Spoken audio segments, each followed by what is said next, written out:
But in my view, not just because I wrote a book called Haman, I think Haman is the central character. If you take Haman out, there's no tension, there's no threat, there's no deliverance from the threat, there's no celebration. So it all hinges on him. And not only that, but whoever wrote this story is telling it as though they are in Haman's head. He's very human. His story is told not as somebody, he's not a pantomime villain, who is just evil and everything he breathes fire. His story is told in a kind of almost like a tragic villain. I wouldn't even say he's a failed villain, I say he's a tragic villain. He's somebody who nothing goes right for this guy. And that makes him human and relatable and not just a kind of literary figure. He's much more real. Haman is one of the most notorious villains from the biblical text. But why? Hey, I'm Jordan, and this is the Bible and Archaeology podcast, the place for conversations and questions about the lands, civilizations, and archaeology of the Bible. This week, I'm joined by Dr. Adam Silverstein to discuss his new book, Haman, a Biography. We are going to be diving into the background of this notorious but failed villain to discuss who he is, where he comes from, why he gets so much attention and becomes so adaptable for so many different traditions.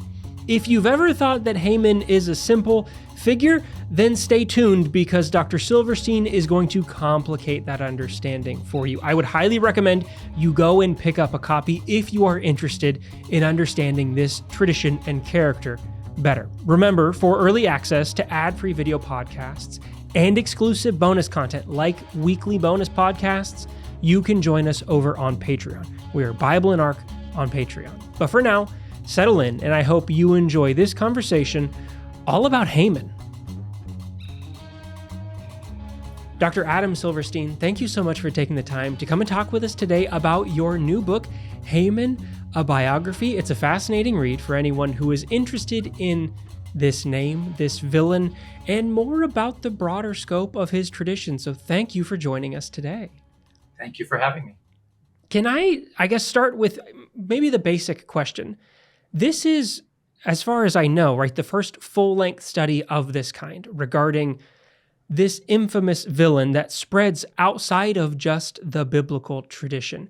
What is it that drew you to Haman and to creating, right, you call it a biography, this biography of sorts for this infamous villain? Well, I have a good answer and I have a true answer. So I'll stick to the truth. I actually started my PhD and early studies on postal systems in the Near and Middle East.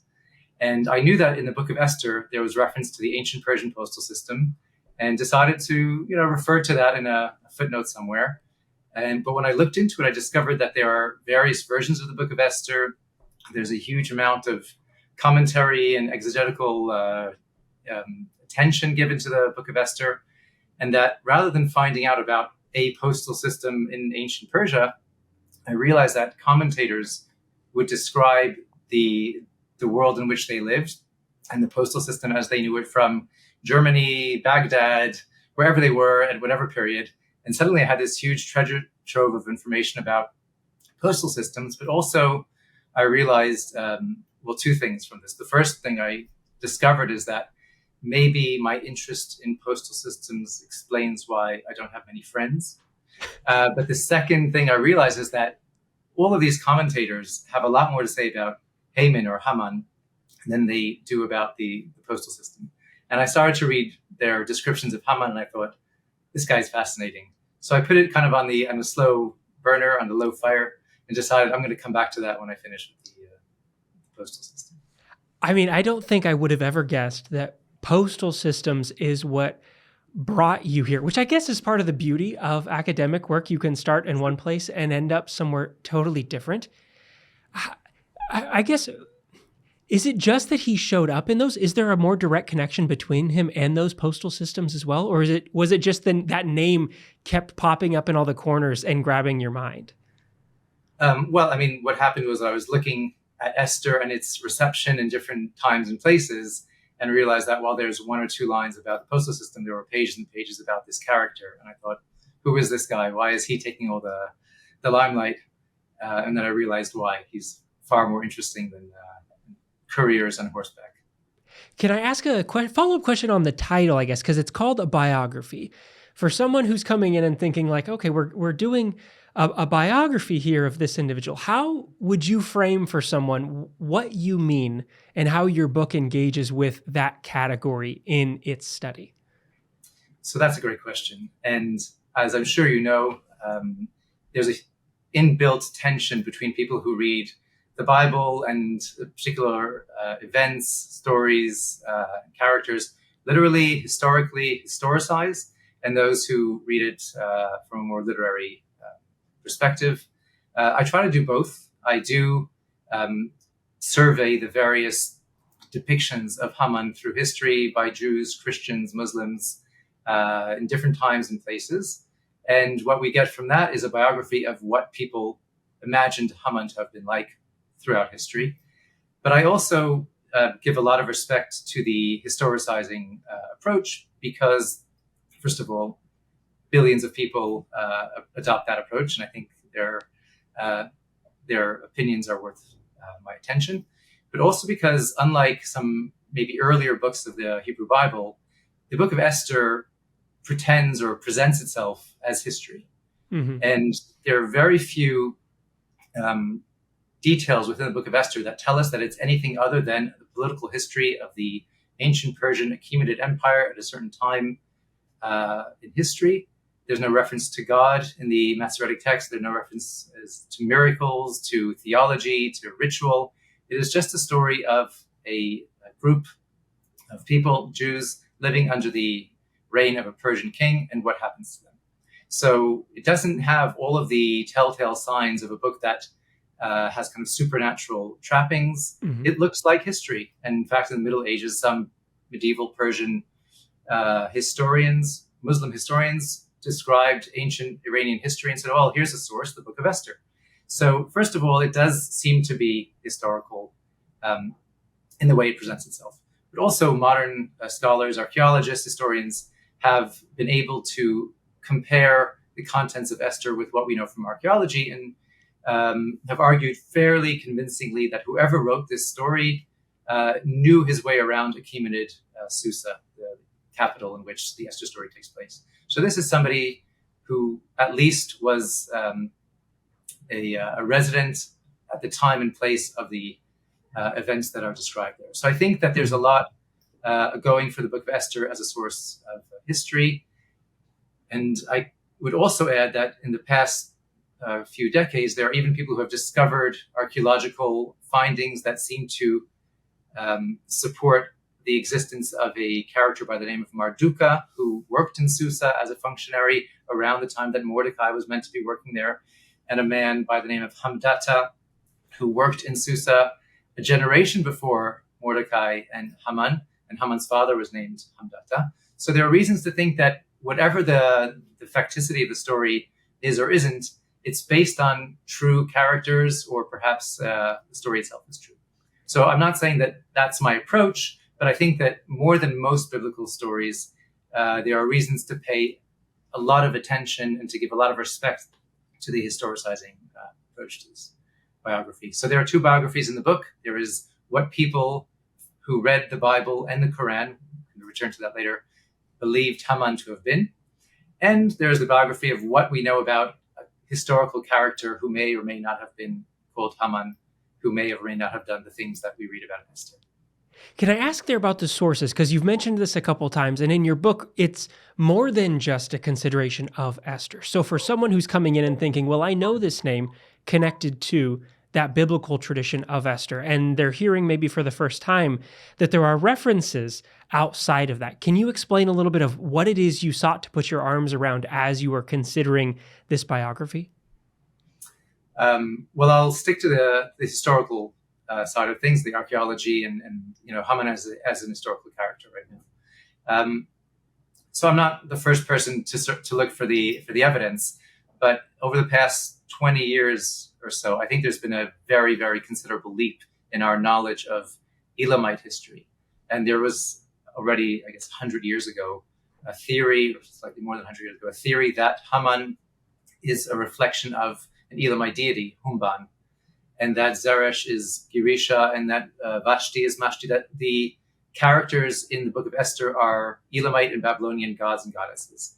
But we didn't really know enough about the Elamites. We knew a lot about the Babylonians, but not enough about the Elamites to try to piece together something that might give us a face to the Haman character. And again, the past 15, 20 years, we have an enormous amount of archaeological findings that illuminate the story. So we have that, but we also have a lot more information about ancient Near Eastern mythology, and that certainly colored whatever historical kernel underpins the story. It's overlain with biblical references and ancient Near Eastern mythological references. So even the most traditional, theologically committed reader will notice that whoever wrote Esther had, for instance, the Book of Joseph in the back of his mind, had the Saul and Agag tension in the back of his mind. So whatever the story is there, it was stylized with reference to other sources, be they biblical or Near Eastern mythological. So all of our information about the biblical, the Near Eastern mythological, the archaeological, all of those things have increased dramatically in the past few decades. So I've just stood on the shoulders of people who are cleverer than me and brought it all together and tried to piece together something resembling a plausible background for Haman's historical existence. So he is in some ways in that a bit of a reconfiguration of some of these older things. It's not necessarily a wholesale new depiction that we're getting in any of these traditions. It's pulling on varieties of different, not just his elements, but these other underlying themes and concerns, you're saying?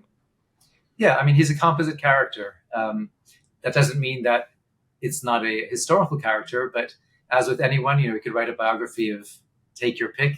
I don't want to mention historical or current leaders, but there's more than one biography of the same person from different perspectives and influenced by people's backgrounds. And our language is colored by the books we read before we wrote our own. And I think that's true of the person who wrote the Book of Esther. In the Book of Esther, I guess for another follow-up kind of background question for someone thinking, we keep mentioning Esther, and when we're talking about Esther, in the mind, that's the name that maybe is the standout character. This is the titular character of this thing.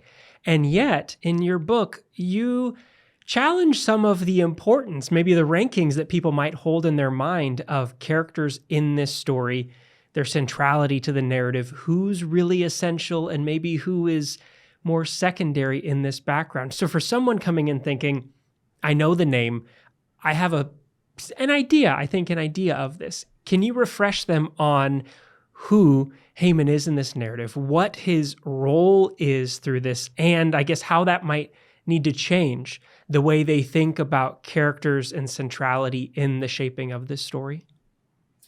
Okay, well, I don't want to change anyone's mind, but I want to enrich people's understanding. And if they end up changing their mind based on new facts and ideas and analyses, then that's great. But let's start from the start. So the Book of Esther sounds like it's about someone called Esther, and it is. And if you were to open that book, you would notice that the first and last chapters refer to only one character. There's only one character who is there at the beginning and the end of the story, and that is the king. In the Masoretic text, his name is Ahasuerus, Xerxes the First. So on the basis of how the book begins and ends, you might have thought that he's the lead figure. People who celebrate the Purim festival that emerges and is based on the Book of Esther will often put Mordecai, the male hero, as the central character in the story. But in my view, not just because I wrote a book called Haman, I think Haman is the central character, and I'll explain why. Basically, the Esther story, for those who don't know what it's about, tells the story of the Jews in the Persian Empire and about, we don't know which king was ruling at the time because there are different versions of Esther, but according to the Masoretic text, it was this Ahasuerus, Xerxes the First. And the basic idea is that at his court, there were a number of ministers, one of whom was Mordecai, a Jew, but another of whom was called Haman. And for whatever reason, we're not told why, Xerxes decides to elevate Haman to be his second in command. And he commands all the other ministers at his court to bow before Haman. and they all do so except for Mordecai. Mordecai refuses to do so because he says he's a Jew. Why being a Jew would prevent him from bowing down, he does not explain. And anybody who's biblically literate, either now or the first audience of the story, will know that Jews and Israelites in the Bible bow before other people. There's no problem with it. So we already have a question. But Mordecai says, I'm a Jew and I refuse to bow down. So Haman says, well then, if that's what Jews do, I want to eradicate all the Jews of the empire. He gets the permission of the king to do so. And in the meantime, we have another plot in which Mordecai's cousin, Esther, who was an orphan, so he raised her as his daughter, wins a beauty contest and becomes the queen of the empire. So now we have these two plots. We have internal struggle between two courtiers, Haman and Mordecai, and we have a Cinderella tale of an orphaned Jewess who becomes the queen of the greatest empire at the time. And these two subplots hook up when the Jews are threatened with extermination, and Mordecai goes to Esther and says, listen, you're in the right place at the right time. Please save us. And after a little bit of hesitation, she agrees to do so. And to make a long story short, Haman is hanged for a crime he didn't commit. He goes and begs Esther for forgiveness. The king walks in, doesn't know what's going on, thinks that he's attacking Esther, trying to seduce her, and says, off with his head, so to speak. He is hanged, and the Jews celebrate their deliverance and have established a festival called Purim from then until nowadays when it's celebrated every year. So there's this kind of deliverance from a communal threat. There's a Cinderella theme. It's a very, very understandable story. Even children can understand the plot. There's no complex temple rituals. There are no eschatological prophecies. This is a story about the good guys and the bad guys. Haman is the bad guy. Why do I think he's central? Well, if you take out Mordecai from the story, you still have the Cinderella plot. You still have Haman and the Jews and the queen who saves the Jews from Haman. If you take Esther out, you still have an internal court rivalry between the Jewish vizier or the Jewish minister and the non-Jewish minister, and a threat, and so on and so forth. But if you take Haman out, there's no tension, there's no threat, there's no deliverance from the threat, there's no celebration. So it all hinges on him. And not only that, but whoever wrote this story is telling it as though they are in Haman's head. He is the only character about whom we hear that we know what was going on in his mind. He became scared. He became happy. He was disappointed. He was frustrated. Who can know what is going on in his mind aside from Haman or God? So we do get a 3D view of Haman, whereas the other characters are fairly two-dimensional. Good guys, bad guys, but Haman is he's a rounded figure. We hear about his father, about his sons, they're named, about his wife who's named. We know more about him than we know about anyone else in this story. And you would have thought, Mordecai, Esther, nope, he is the one who gets the most attention, even in the original versions of the stories. Forget about all the later exegesis. So even people who wrote and read and thought about the story thought that he is the main character. He is the person who deserves the most attention. And final point, when people retold the story and rewrote it and translated it, all the characters basically remained the same. Okay, so the Persian king was not Xerxes, he was Artaxerxes. Fine. But Mordecai was a Jew, Esther was a Jewess, she was an orphan, he was a courtier, pretty much the same. But every time the story is retold, Haman changes. Whoever is telling the story says, wait, I want to imagine Haman slightly differently. And this is important because this isn't just medieval exegetes who saw a story and decided to import their own baggage into the story. These are the original ancient versions that a community would be reading. So whether you're reading the Masoretic text or the Septuagint or the Vulgate or the Armenian version, whatever you're reading, you are reading a story with a different Haman in it. So Haman changes more than anyone else in the story. And if we want to understand who Haman was, we've got to do a little bit more homework than we'd have to for Mordecai, Esther, Ahasuerus, or anyone else.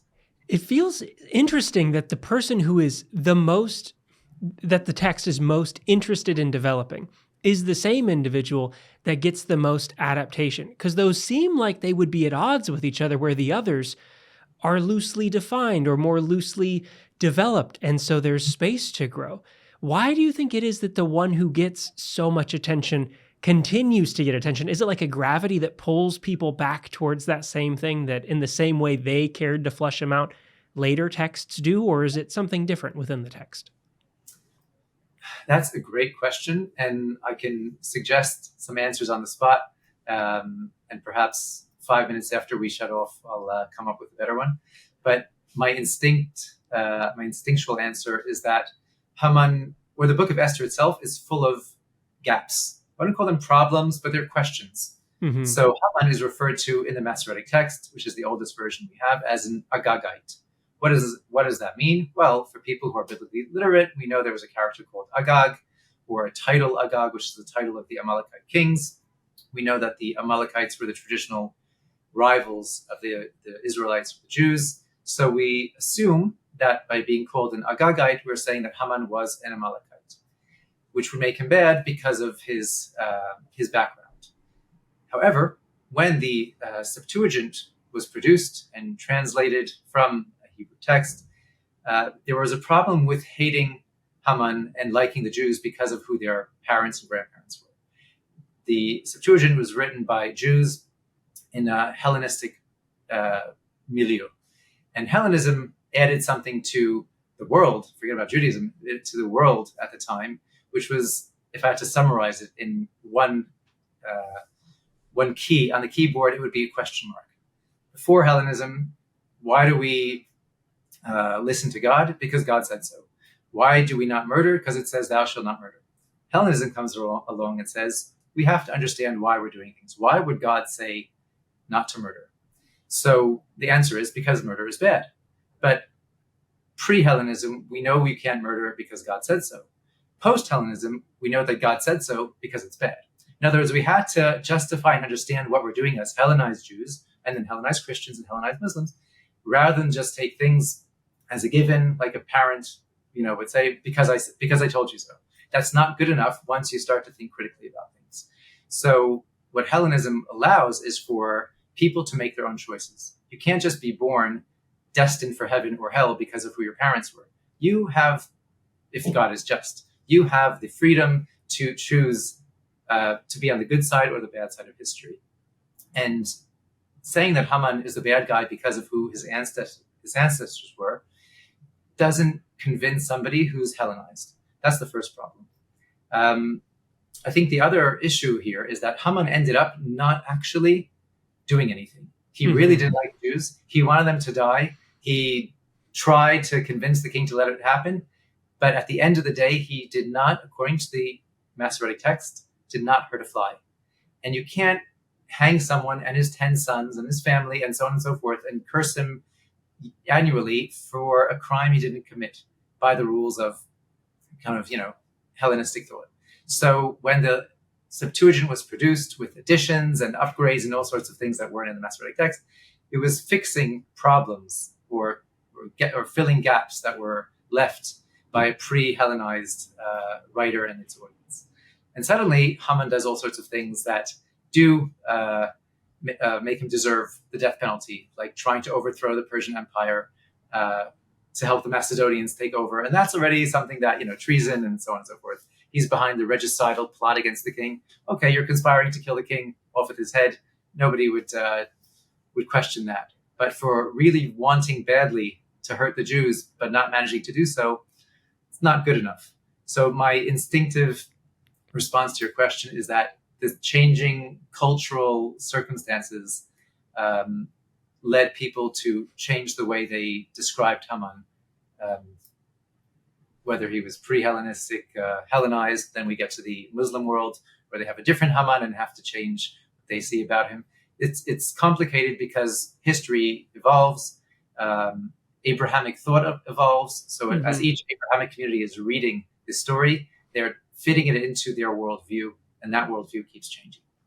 Does the terror that he represents change within each of those shifting worldviews? Because as you say, right, he has a plan that he does not do in the text, but the Septuagint comes in and brings in some other potential threats that are of a different kind, but fill some gaps. Does that continue to shift in the terror he is or he is connected with as these traditions continue to grow around him? That is a very interesting question. I think that Haman doesn't actually represent terror. I think that when people read this story and deploy Haman within their own context, whether as a Jew on Purim or as a label of opprobrium against some sort of rival community, they're doing so knowing that the story ended well. In other words, they are looking at Haman not as somebody who's scary, but as somebody who we might see the modern version of, and knowing that Haman's ending was bad, we can then take a certain amount of comfort from the fact that this modern Haman is going to end up just like that pre-modern Haman did. Right. So I don't actually associate him with terror. I associate him with a threat against the community, but it's a threat that gives people a lot of comfort and confidence that if we know our history and we relate what's happening now to that story, we know that it's going to end well. Don't worry. However bad it seems. His position as a failed villain is then a part of what makes him. Is that a part of what makes him comfortable for people to return to because he did not succeed? I guess as opposed to there's a long list of people that could be these grand villains from the different texts who don't hold this same position. Is the failure essential for his standing then? I think it gives him a lot of, it gives him some extra credit points, that's for sure. I think the reason why he is so much more popular as a kind of a label to use against whoever your rival happens to be than other biblical characters relates to the fact that he's a failed villain, but also to the fact that, okay, we can divide biblical stories into those that are in the kind of misty, hazy, ancient world where people were 900 and built arks when they were 600 years old. We can't relate to that as part of the world in which we live now. And then you get pharaohs. And if you think that the king under whom you're living now is a pharaoh, then what you're basically saying is that, and I'm destined to be a slave for a few hundred years. So having Haman as a threat, but not a threat who's going to actually come to anything, is useful. Mm-hmm. But I also think that Haman is not the king. Most people don't ever meet their king, but they meet somebody, a functionary or a governor or somebody who represents the king and is oppressing them. So this is the Haman character. This is the king's evil functionary representative, and that you can come into contact with, an extortionate tax collector or somebody who's oppressing your community. That you come into contact with all the time. Most people don't meet the pharaoh of their day. So the fact that he is not the leader makes him more relatable. Right. And I think, I also think one last thing about Haman is that he's very human. His story is told not as somebody, he's not a pantomime villain, who is just evil and everything he breathes fire. His story is told in a kind of almost like a tragic villain. I wouldn't even say he's a failed villain. I say he's a tragic villain. He's somebody who nothing goes right for this guy. And that makes him human and relatable and not just a kind of literary figure. He's much more real. So, I don't know if you want to get into the comedy and satire side of the story. Yeah, absolutely. But there's so many things that happen to Haman along the way that at some point, once you see them, you can't be afraid of this guy. You almost feel bad for him. So, for instance, he gets the idea to build a gallows 50 cubits high, like 75 feet high, from which to hang Mordecai. He's so excited, I'm going to hang my rival from this gallows. And then the same people who gave him that advice say, oh, Mordecai's Jewish. Oh, yeah, you've got no chance against him. And he ends up being hanged himself from the gallows. Poor guy. He built the means by which he was actually going to be hanged. He also was very, very set on being elevated. He wanted people to see him as above everyone else. And lo and behold, he ends up elevated in a way that he didn't expect. This is almost comical. It's farcical. Another example is that we're told that he was greeted by his wife and his loved ones, kind of implying that he had a loveless marriage. This is anyone who knows that this is a kind of an author winking his way through the text, like, his wife and those who loved him, are distinguishing between those two categories. There's something in this story, at least in the Masoretic text, that's kind of making fun of Haman, that's ridiculing him. The king says, "Oh, Haman, tell me, how would you celebrate publicly somebody that the king really wants to celebrate?" He thinks, "Who, me?" And then he describes this wonderful, parade. And the king says, "Great, go and take your rival Mordecai and do that to him." Poor guy. So even if you're completely neutral, you're reading the story, you're thinking he's the villain, you're kind of going to emerge from the story feeling like this guy really, he kept bumbling his way through the story until he ends up being killed because of a misunderstanding. He actually went to Esther and said, "Please, I'm pleading with you." He lowered himself, having tried to elevate himself the whole time. He's lowering himself before the queen. The king walks in, misunderstands what's happening. And like the A-team, he's accused of a crime he didn't commit, So this is a tragic villain.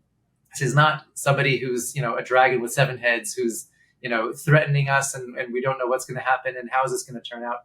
Even before the denouement at the end, you realize that this is somebody who's more a comic, tragic villain than a threat.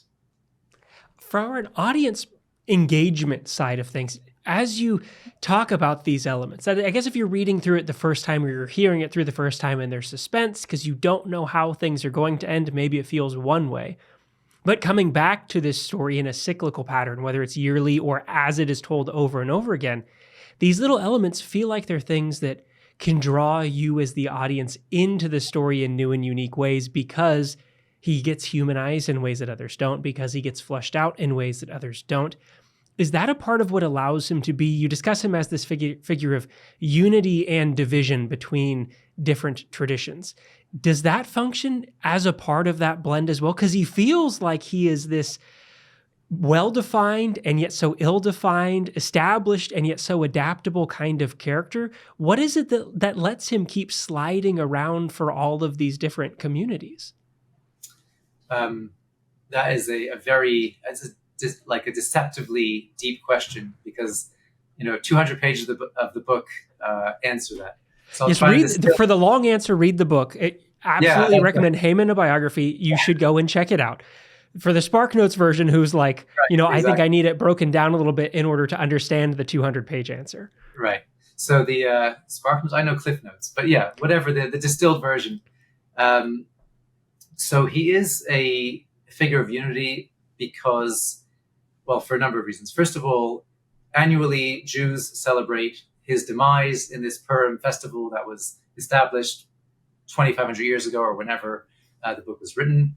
And this is a very public festival. Wherever Jews are celebrating this, non-Jews are walking by and taking notice. It's what's called an integrative holiday. People turn up and will join in because it's a carnivalesque, frivolous kind of Halloween festival where people get dressed up in costumes and they drink alcohol and they have a lot of fun and they burn an effigy or hang an effigy of Haman, and people join in. So first of all, this is something that non-Jews also know about and, according to historical sources that I go through in the book, participated in.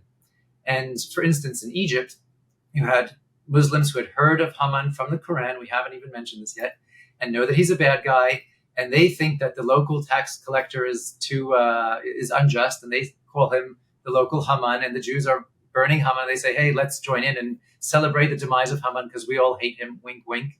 Our local Haman.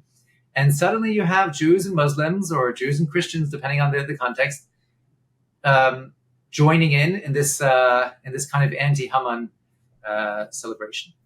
I did say Jews and Christians. More often than not, Christians who would watch the Purim celebrations would take offense because Jews living under Christian rule often felt that their only way of expressing their antipathy to the rival religion was by very publicly hanging Haman during Purim from a cross. And you've got to be, in denial to walk by that and not realize what the kind of thinly veiled association is here. So that would often be actually a reason for disunity between religious communities. But at least I'm putting on the table the fact that Jews, Christians, and Muslims were all aware of this very public Hamanocide ritual every year wherever there were Jews. And that's important because later on, when Christians and Muslims had their own arch villains, so Judas, for instance, or in the case of Shia Muslims, there's a figure called Omar, whom they hate desperately. They would have public ceremonies in which they would burn Judas burning ceremonies, or Guy Fawkes Night, when the Protestants, and won't go into the background, it's a little bit marginal to this podcast, but whether it's Guy Fawkes Night or burning Judas ceremonies or the Omar burning ceremonies amongst Shia Muslims, they're all drawing on what are clearly Purim customs that they know about from observing and knowing about the anti-Haman ceremonies. So there is this kind of unity in sharing anti-villain customs on the one hand, but there's also a lot of disunity. And the disunity draws on the fact that there is this kind of common vocabulary that's shared by Jews, Christians, and Muslims, and even Samaritans throughout history. And that vocabulary includes Haman as a bad guy. So what we do get is a lot of internal Jewish, internal Christian, or Jewish Christian, or Christian Jewish, or Jewish Muslim, or Muslim Jewish rivalries and interfaith polemics based on using the label Haman as a term of opprobrium against your rival. So you'd have, for instance, Protestants referring to the Pope or papal Rome as the modern version of the Esther story, and the Pope is Haman, and the Church, the Catholic Church is and so on and so forth, Amalek, because they felt that the Pope was demanding the same sort of adulation that Haman demanded in the Book of Esther, but also because Jews in late antiquity lived under Christian Roman Empire, the Byzantine Empire, and developed this whole repertoire of midrashic elaborations on Haman as a Roman. And there's evidence that Protestants in the 16th and 17th centuries were aware of this ready-made package in which Haman is a Roman, and they just kind of imported it or drew on it for their own needs. So you get Haman, the label, used by different communities against each other. Martin Luther and his student John Brenz actually called the Jews the Hamans of the period, using the Jewish label against them. You had Samaritans telling the Esther story. The Samaritans didn't like the Jews, and so the Haman character in their retelling of Esther was a Jew. So it's not just Jews using this label against others. Anyone who knew of the Haman character could use it against somebody they didn't like. But what's fascinating is that when, let's use the inner Christian context, when a Protestant was using the Haman label against the Catholic, the Protestant had the Masoretic text in mind because that's what they were reading. The Catholics had the Septuagint in mind via Vulgate and so on and so forth. And they had different Hamans. So I am calling you a name and I'm imagining something, and you are receiving the name, imagining something else.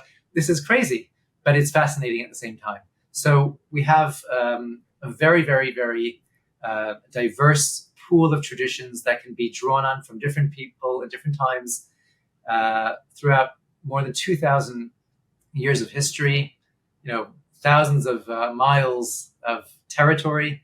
And Haman's just everywhere. He's there in war and in peace. And that's why I spent a lot of time on this character, and I don't regret a minute of it. He's fascinating figure, historical one, a literary one. Each person will do with this what they wish, but there's enough there to illuminate whatever version of Haman you take to be your own, just to take it a few layers deeper, and to learn about other options that are there on the table. Can I ask about one of the other options that you've nodded towards a couple of times, because in your book you go through the Abrahamic traditions surrounding Haman, and in a surprising way, I think for some who maybe are just used to him through the Esther text that they know from their biblical tradition, to hear that he emerges again in the Quran in a way that has similarities, but as you've noted, there's some differences that pop up here. Could you say a little bit there for someone who's hearing that for the first time, how that fits into this conversation that we've been having? Okay, well, I mean, if you were to wake me up in the middle of the night and ask me what my job was, I wouldn't say biblicist. I would explain I'm a professor of Islamic studies. That's my bread and butter, and that is what I do. And I could not possibly ignore the fact that Haman occurs in the Quran 6 times, always together with Pharaoh in ancient Egypt. Now, if you're coming from a biblical background, this is when your mind kind of explodes. What's going on here? And throughout history, for over 1,000 years, Christian readers, I assume also Jewish ones, but I don't have any evidence for this, but there's evidence for Christian readers of the Quran looking at this and saying, well, this can't be from God, can it? Because God doesn't make mistakes. We all know that Haman was from the Achaemenid Persian Empire, 5th century BC in Iran, not 12th century BC in Egypt, wherever it is, Pharaoh. So, well, there it is. All you need is one mistake in the Quran to deflate the whole thing. And that was one of the major polemical points scored by by Christians against the Quran throughout history, until in the mid 20th century, a man by the name of Maurice Bucaille, who's fairly well known in Muslim circles, also I guess in French circles, because he wrote books in French on the Bible, the Quran, and science, things like that. He was an amateur Egyptologist, and he was also a physician as his job. And he was very interested in Egyptology and discovered that in the Quran, there's this character by the name of Haman. He thought, well, we all know that Haman is not supposed to be in Egypt. But then he looked up the name Haman in a dictionary of hieroglyphs and discovered that there was a functionary by the name of Haman in ancient Egypt who was in charge of the building projects of the Pharaoh. Now, in the Quran, Haman is not just hanging out with Pharaoh, plotting evil, but he's also commissioned by Pharaoh to build a tower that reaches the heavens. Reminds us a little bit of Nimrod, the Tower of Babel, a kind of rebellious tower. But as far as Maurice Bucaille was concerned, Haman, as a pharaonic figure in charge of master building projects, well, how could this possibly have been known to an illiterate prophet in 7th century Arabia? This is not a source of errors in the Quran. This is clearly a miracle in the Quran. And the story goes that he accepted Islam, or certainly accepted that the Quran is from God. It's a little bit, there's a debate about this, but it doesn't really matter. The point is, even in interfaith debates, Haman's featuring in the Quran was used by some as proof that the Quran is not from God, and by others as proof that it is. And there's no way anyone's going to solve this debate. I mean, wherever you're coming from, you will find, justification for that. But again, leave it to Haman to split the room like this. Billions of people nowadays are invested in the question of who was Haman, what exactly is his original context, if at all.